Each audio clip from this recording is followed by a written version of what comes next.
ku ya mbere Ugushyingo umwaka wa 2024 saa 9 z'amanywa nyiricyubahiro Antoine Cardinal Kambanda arikepiskopi wa Kigali yahaye umugisha chapelle yitiriwe Mutagatifu Paulo iherereye muri Centre Saint Paul Kigali mu mujyi wa Kigali muri Archdiocese ya Kigali. Ni chapelle ivuguruye kuko yari isanzwe yari nto kandi itajyanye n'igihe tugezemo. Ni igikorwa kitabiriwe n'abantu b'ingeri zose, abasaseridoti, abihaye Imana n'abarayiki, cyane cyane abahasengera, dore ko ari nabo bagize uruhare runini mu ivugururwa ry'iyi chapelle. Imirimo yo kuvugurura iyi chapelle yamaze igihe kingana n'iminsi 400, itwara amafaranga agera kuri miliyoni 200 y'u Rwanda. Ni chapelle nziza cyane y'ikitegererezo, yubatswe mu buryo bwiza cyane bugezweho, irimo ibikoresho byiza bijyanye n'igihe moderne, ifite imyanya ihagije, imyanya yicarwamo 350, harimo intebe nziza cyane, urumuri ruhagije, ifite n'ubusitani bwiza. Ni ingoro ibereye Imana koko. Dore ingoro y'Imana mu bantu, izabana nabo, bazaba abantu bayo, Imana nayo ibane nabo. Igitabo cy'ibyahishuriwe Yohana Intumwa, umutwe wa 21, umurongo wa 3.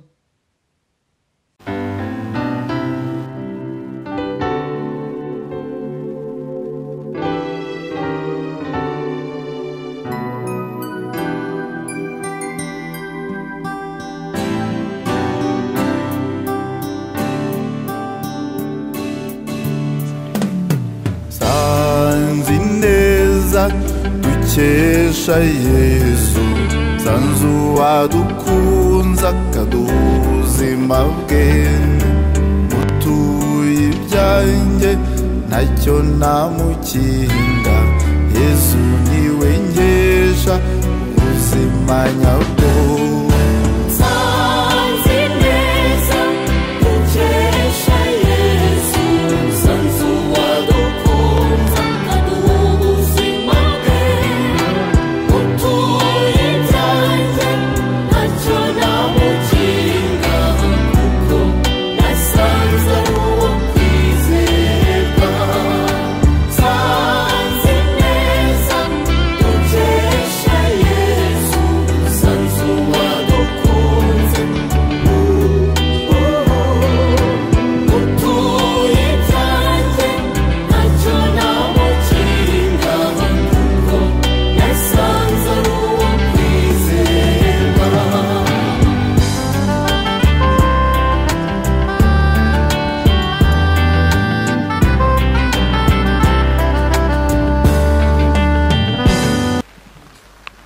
Du Père et du Fils et du Saint-Esprit. Amen.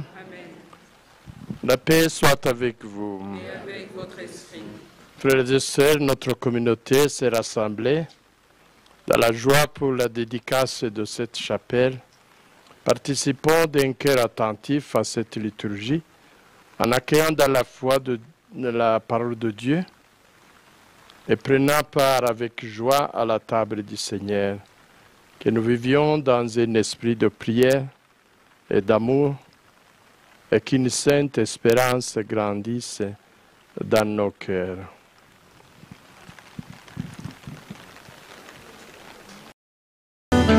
Igihe ncumbagira aransindagiza, ambera imbaraga igihe naniwe, umutuzo igihe isi sakabaka, n'umutima w'amahoro mbona hubuka.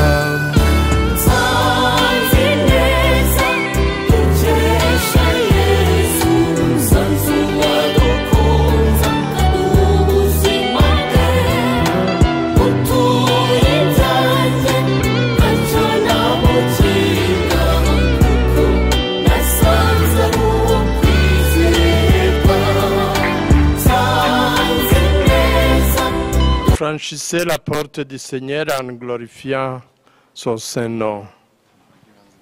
Nous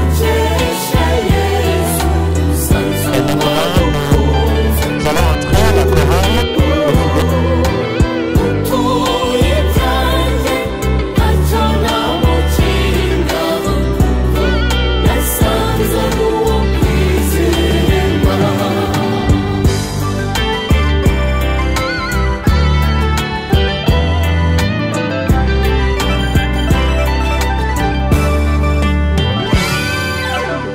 ubuzima bwo mu isi bubonamo umugisha ushengerera mu Yezu Kristo umukiza akora urugendo ruganira duhanze kuko mfite Yezu mfashe ukuboko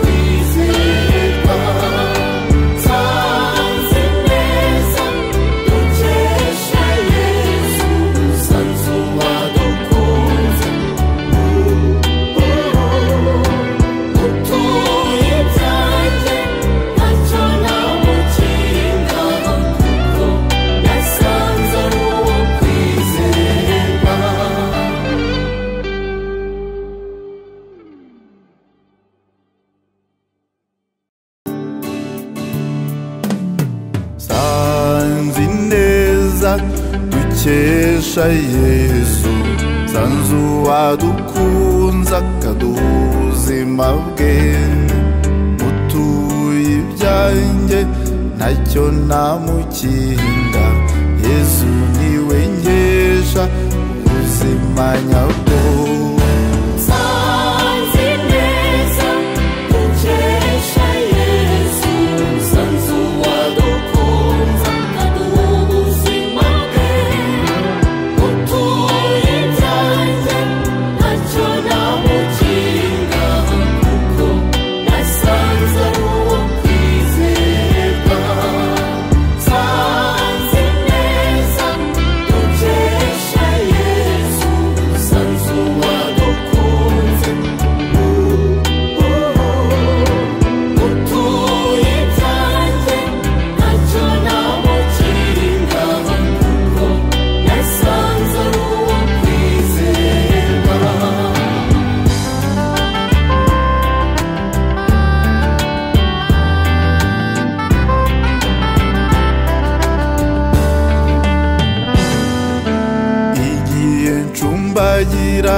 aransindagiza ambera imbaraga igihe naniwe amuha umutuzo igihe isi isakabaka n'umutima w'amahoro ngo ntahubuka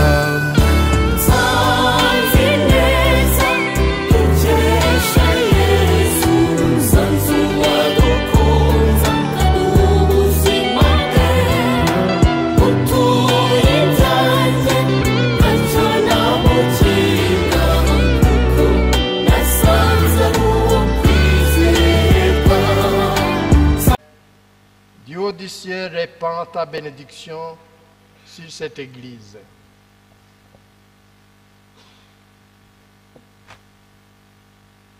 Qu'elle soit à tout jamais lieu saint, répands ta bénédiction sur cet autel.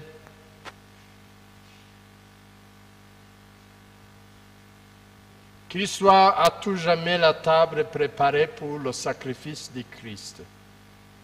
Ici, Père très saint, que les flancs de ta grâce recouvrent les fautes des hommes, afin que tes fils, morts au péché, renaissent de la vie d'en haut. Ici, que tes fidèles alentour de la table de l'autel célèbrent le mémorial de la Pâque et se nourrissent au banquet de la parole du Christ et de son corps.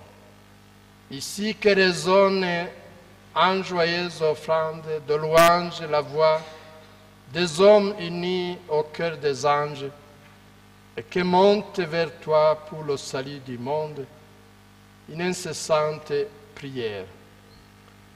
Ici que les pauvres rencontrent la miséricorde, que les opprimés trouvent la vraie liberté et que tous les hommes recouvrent la dignité de tes fils, dans l'espérance de parvenir un jour, plein de joie, à la Jérusalem d'Aaron.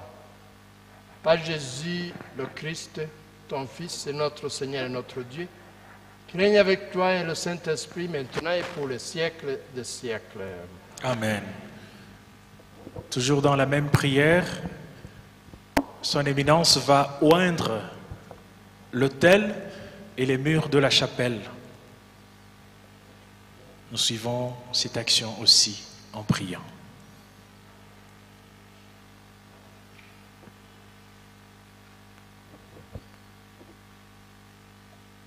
Que le Seigneur Tout-Puissant sanctifie cet autel et cette église que nous allons oindre, et qu'ainsi le mystère du Christ et de l'église soit solennellement proclamé. On remet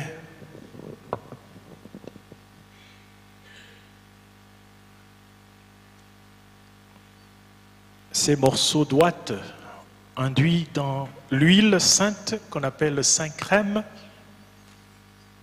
On va remettre le Saint-Crème à son éminence qui va procéder à l'onction de l'autel en commençant par son centre, puis ses 4 extrémités, puis il va oindre aussi le tabernacle qui, comme vous l'avez vu, demeure depuis le début ouvert. Enfin, il oint tous les murs de la chapelle par des grands signes de la croix. Et pendant ce temps, la chorale va nous aider avec un chant qui accompagne cette action. Et il sera aidé par Monseigneur, l'évêque de Kiwungo.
Faites-vous tous petits, tous aussi devant Dieu, pour être élevés par lui. Ne gardez rien pour vous, offrez-vous tout entier à ce Dieu qui se donne à vous.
maintenant, son éminence va encenser l'autel et toute la chapelle. Chaque fois, l'action concerne les objets liturgiques ici devant et toute l'Église. Que notre prière monte vers toi, Seigneur, comme cet encens, et comme l'odeur de cet encens se répand dans cette chapelle, que ton Église répande la bonne odeur du Christ dans le monde. Pendant l'encensement, la chorale nous aide avec un chant.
Maintenant, c'est le moment de l'illumination de l'autel et de la chapelle. On va allumer les cierges et les déposer à l'autel. Vous voyez que l'autel est maintenant habillé. Nous trouvons la situation normale et en même temps que les lumières, on va allumer le moment venu les lumières de l'église. Maintenant, nous sommes en train de décorer l'autel avec tout le respect qu'on doit à l'autel.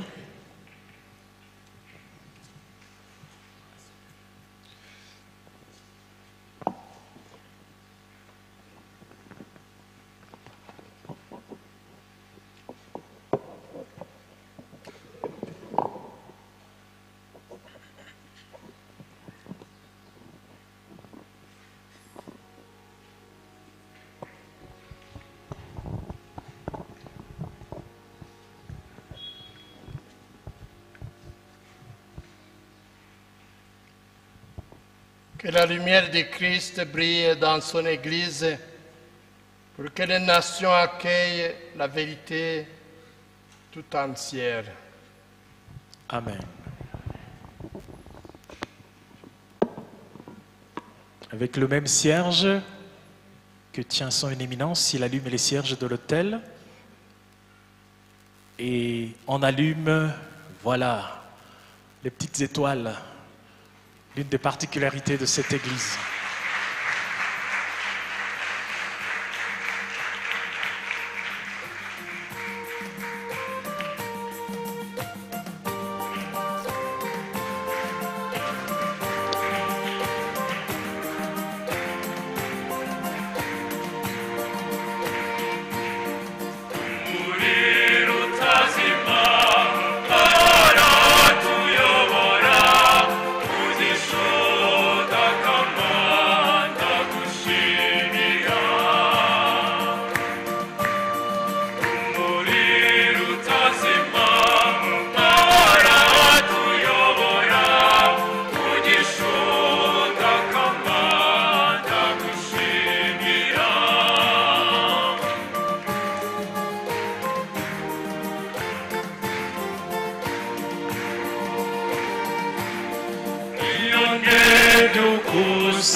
Ayant enlevé sa mitre, son éminence se tient près du nouveau tabernacle qu'il va bénir. Nous suivons sa prière silencieusement.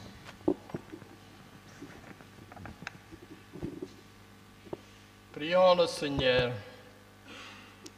Seigneur Père très saint, tu as donné aux hommes le vrai pain du ciel. Daigne nous bénir et bénir ce tabernacle.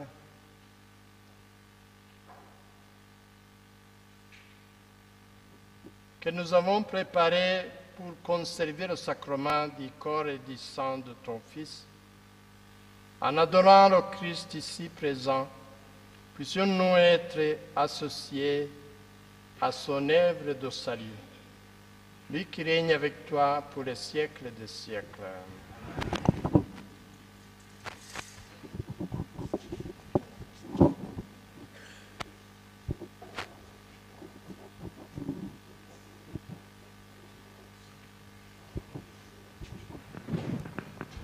Son éminence va poursuivre la bénédiction avec l'encensement. Il va encenser le tabernacle.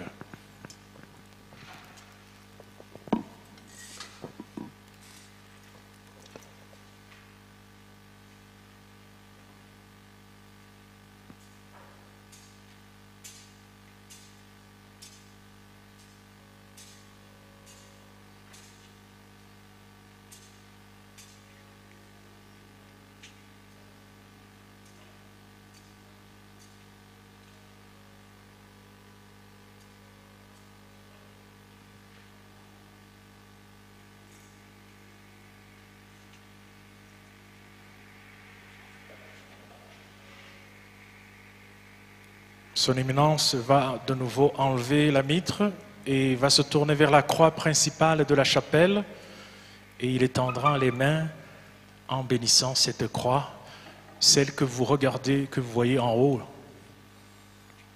La lumière qui la traverse à 10h30, elle se projette sur l'allée, la nef.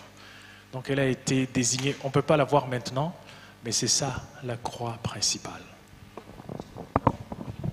En rappel du début de la messe de dimanche en famille avec Jésus.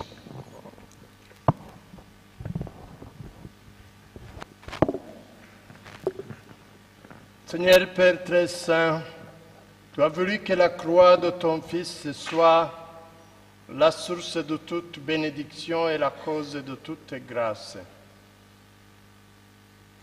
Sois-nous favorables, nous qui avons érigé cette croix comme le signe de notre foi, et accorde-nous de rester unis ici-bas au mystère de la passion du Christ et d'avoir ainsi la joie de participer toujours à sa résurrection.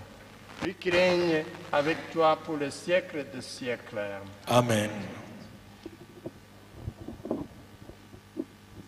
Portant de nouveau sa mitre, son éminence va garnir l'encensoir avec de l'encens qui va brûler en signe de notre prière qui monte vers le Seigneur, vers le ciel, et il va bénir et encenser la croix principale. Nous suivons l'action dans la prière silencieuse.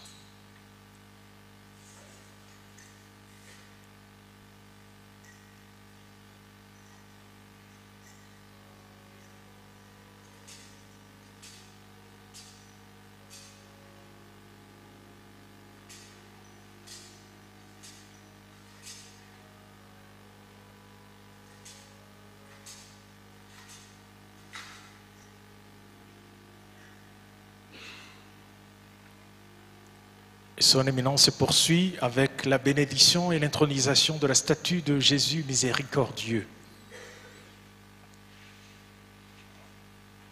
Et les mains étendues sur la statue, il va dire une prière de bénédiction.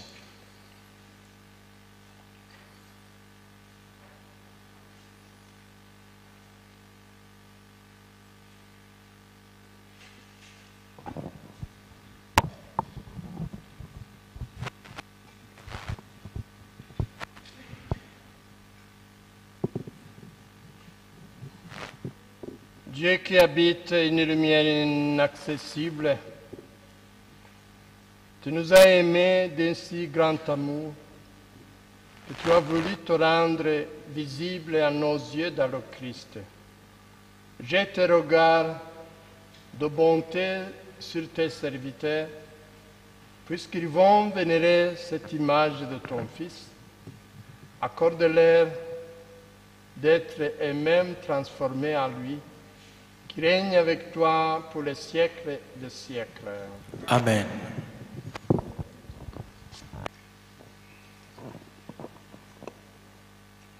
Une bénédiction suivie de l'encensement. Maintenant, nous sommes habitués à ce geste. L'encensement qui symbolise notre prière, qui monte vers le Seigneur, vers le ciel.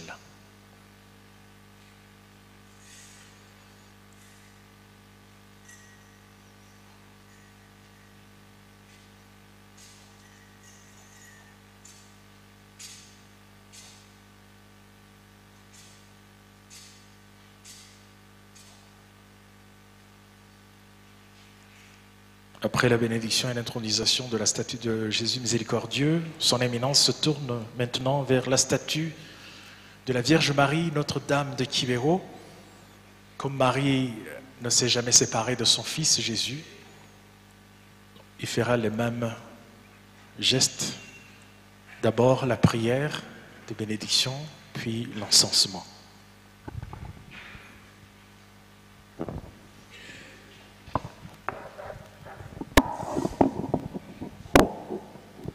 Nous te bénissons, Seigneur Dieu, toi l'au-delà de tout. Avant que le monde fût créé, tu as établi le Christ, principe et fin de l'univers. Et dans le mystère de ta sagesse, tu lui as joint la Vierge Sainte, pour qu'elle soit la mère de ton Fils et son associé, l'image et le modèle de l'Église, notre mère à tous et notre avocate. Elle est la femme nouvelle qui a réparé la ruine causée par Ève. Elle est la fille d'Osion qui a joint sa supplication au gémissement des prophètes avant d'accueillir dans son cœur l'espérance d'Israël. Elle est la servante humble et pauvre de qui est sorti le soleil de justice, ton Fils Jésus-Christ notre Seigneur. Père très saint, nous te supplions humblement, vois tes fidèles assemblés devant l'image de la Vierge Marie. Que soit gravée dans leur cœur l'image que leurs yeux contemplent et qu'ils trouvent toujours en Marie une protection. Que les aide à garder une foi solide, une espérance ferme, une charité active et une humilité sincère. Qu'ils trouvent grâce à elle la force dans la douleur, la dignité dans la pauvreté, la patience dans les épreuves, la sérénité dans le succès, qu'ils soient des ouvriers de justice, des bâtisseurs de paix, qu'ils parviennent enfin à la cité du ciel où la Vierge Marie intercède, Mère et souveraine, par Jésus le Christ, notre Seigneur. Amen. Ainsi s'achèvent les prières de bénédiction et d'intronisation et nous clôturons cette partie avec l'encensement du statut de la Vierge Marie Notre-Dame de Kibeho.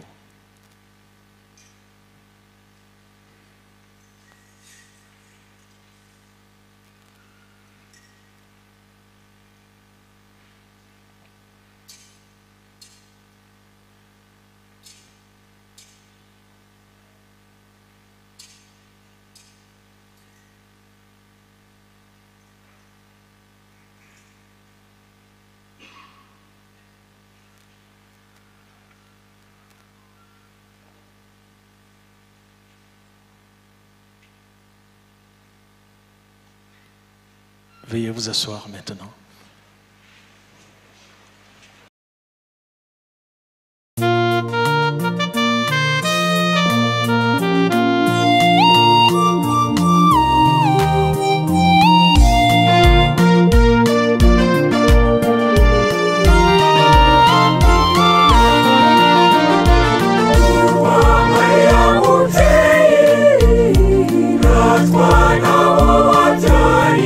Umukiza kandi ukiza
icyaha